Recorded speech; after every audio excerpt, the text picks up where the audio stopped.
She has said a few things I do agree with, but I'm sure many people in the world that I don't favour have said some things I may agree with. For example, if a problematic person says to me, Harry, I think pizza is overrated, just because they're problematic does not mean I won't agree with them, because quite frankly, pizza is very overrated.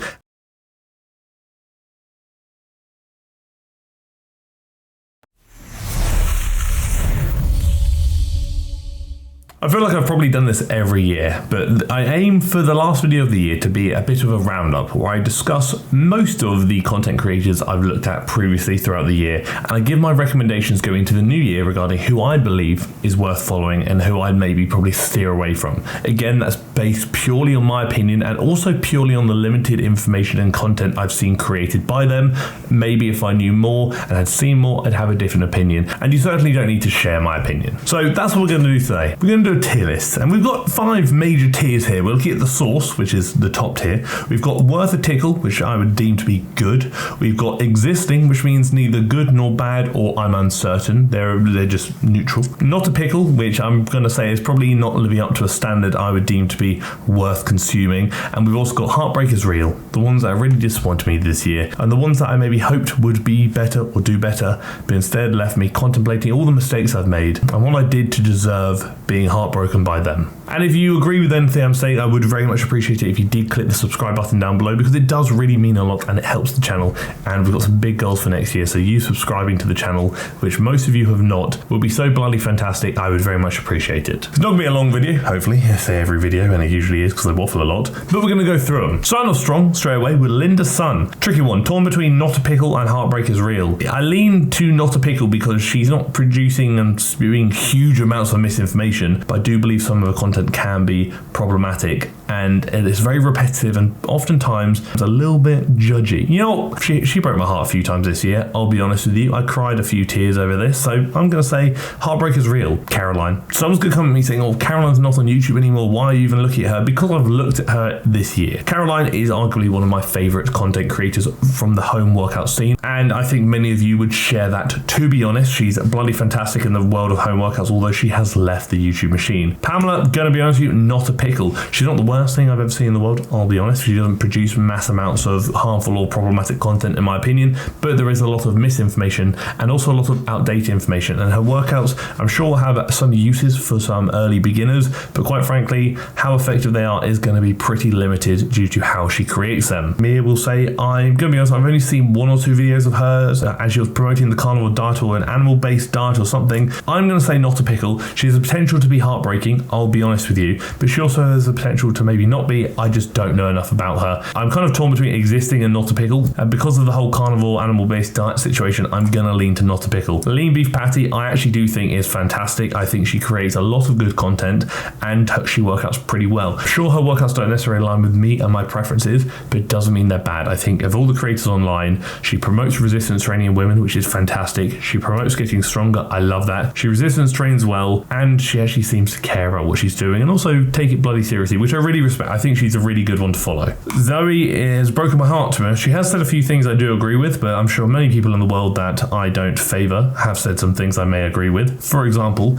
if a problematic person says to me, Harry, I think pizza is overrated, just because they're problematic does not mean I won't agree with them, because quite frankly, pizza is very overrated. I've come here having previously convinced you to subscribe to my YouTube channel, but instead I've probably made you unsubscribe due to that statement. But you know what? Zoe has promoted some pretty nonsense things. I don't like a lot of what she does, and I'm sure she's a fine person. I'm just talking about the content. With the problematic behaviours and content she has posted previously, I'm going to slap her down in the heartbreak section, because quite frankly, my heart is broken. Same with Liv. Honestly, I haven't seen much of Liv's content, but there's a reason she got banned off TikTok. A lot of problematic stuff, and we don't like problematic. Quite frankly, the internet is an interesting place. It's a fantastic place. You can produce all the content in the world and it can be seen by so many people, but there's a responsibility there not to produce content that could harm people's mental health. I think a lot of her content can actually do that. I think people overlook the importance of mental health. I think people overlook the impact that influencers or trusted individuals online can have on mental health, and that then makes it a bit scarier when people like Liv do promote some very questionable things. Grow with Joe, I can't quite remember. I'm actually going to say she was worth a tickle. I think as a whole she was pretty good. Abbey, I'm going to actually say is existing. Abbey does produce some stuff. I'm like, yeah, that's solid, good nutrition advice, but but she also produces some stuff where I'm like, you know, I can understand how that could be deemed to be problematic.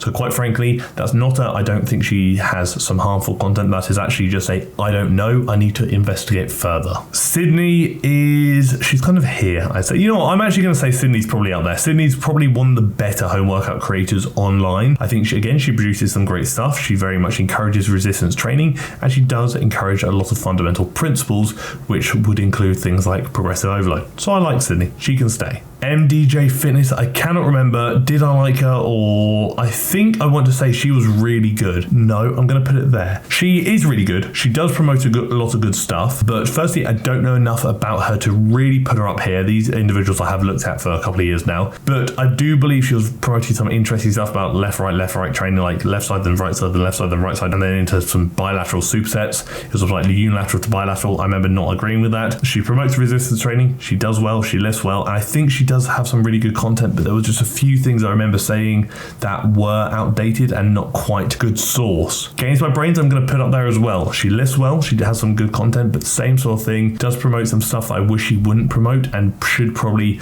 put a bit more emphasis, in my opinion, on the importance of some basic hypertrophy principles and strength training principles, especially considering the content she creates. Kelly was bloody fantastic, I remember, but I don't think I've seen enough of her content to really put her up there.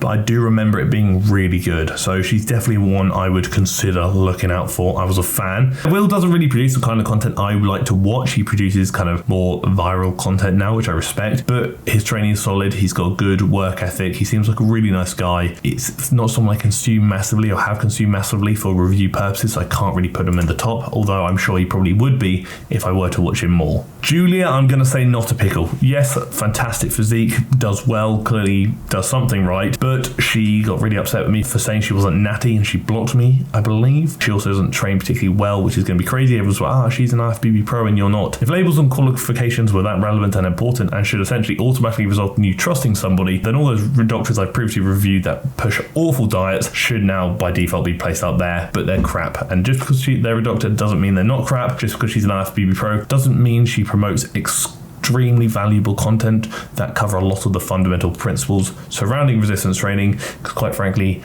she does not, and I have been quite concerned by a few of her workouts. Fitness KayKay, gonna be honest with you, I don't know enough. I remember seeing her stuff, like, yeah, this is good, but I also haven't seen her huge amounts, so I can't really put her higher without consuming more of her content, but I do feel like she has a potential to be up here. Krissy, gonna be honest with you, back in the day would probably be down here, but from the more recent stuff I have seen of her, she has crept up, and I would probably put her here, not because she promotes amazing stuff, there's a few things I'm not certain about, but I feel like she has a potential to go up here if she maybe refines the information that she produces a little bit more, but she is kind of on the cusp now. Chloe, boom, bin. I think is great. She works out fantastic. I respect her encouraging that. That's brilliant. But I'm not a massive fan of her workouts and a lot of the information she produces. Like the next person, Blogilates, straight to breaking my heart. Probably one of the first heartbreaks I encountered on YouTube a couple of years ago, where she promotes some awful things and basically claimed on her DEXA scan that she was gaining more muscle per month than Ronnie Coleman in his prime. And if you Google who Ronnie Coleman is, you'll understand how crazy, wild, and inaccurate that is. Growingannanas, I believe, was actually really good. I haven't seen massive amounts of her content, but I've seen her occasionally over the last couple of years.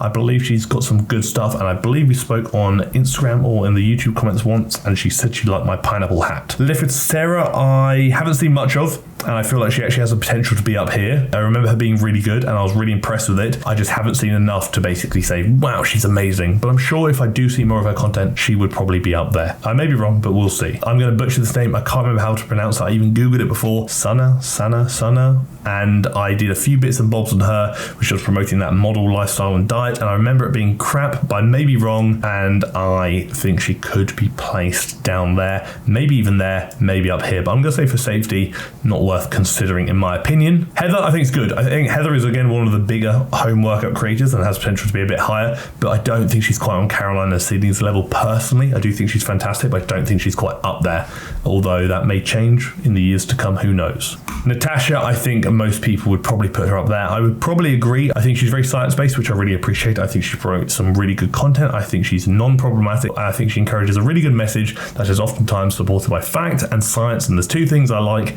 fact and science. Maybe a third thing if you consider chocolate ice cream. I want to go back actually. I actually Googled how to pronounce this individual's name a few times. One person said Sanne, another person said Sanne, but I'm sure somebody's going to correct me in the comment section. I struggle to pronounce my own name at times. I mean no disrespect. But yeah, this is my list. To be honest, this is what we're looking at. This is my first opinion. I'm not going to overthink it because I would move many things around, but I think first shout is these people, these top two, definitely worth looking at in the new year when looking at content creators to follow. Obviously, if I was on there, I'd probably put myself right at the bottom, but I would definitely consider these two as the top tiers to watch when consuming content and looking at how to learn to lift better and just do fitness better. This pending here, I probably wouldn't waste your time personally, but again, this is based purely on what I've seen. Doesn't mean it's accurate reflection of their content. It's simply my opinion based on their content that I have seen and consumed myself. Again, like all my videos, again, like I said, just my opinion, and I really appreciate hearing yours in the comment section below. But until the next one, I hope you had a fantastic holiday period. I hope you have a fantastic new year, and thank you for tolerating